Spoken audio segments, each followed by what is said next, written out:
Pesticides play a key role in Brazil's large-scale farming. They were essential in the country's drive to become one of the biggest food producers and exporters, but they can also seep into groundwater that supplies drinking water.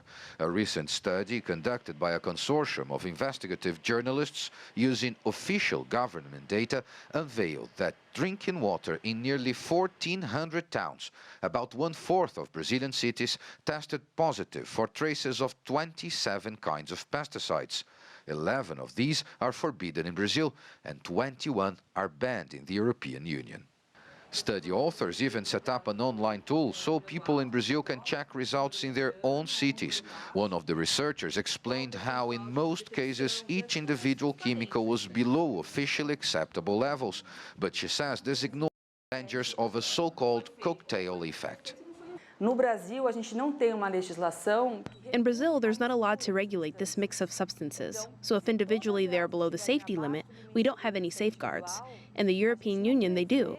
There's a limit of 0.5 micrograms per liter of water for all substances combined. Quando uma substância ela é avaliada para autorização, when a substance is tested for release, that is done using only one specific chemical in a lab environment and using mice to run the tests, what is the impact on human health or in the environment when these elements are combined?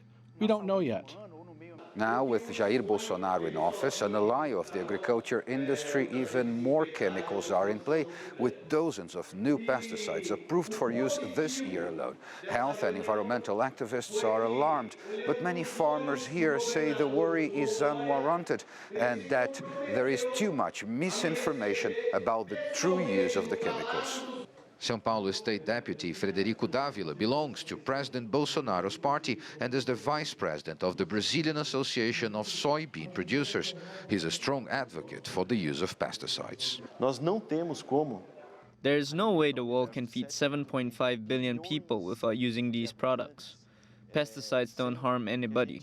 I produce beans on my farm, and the same beans I have at home for my family are the ones I sell to the market.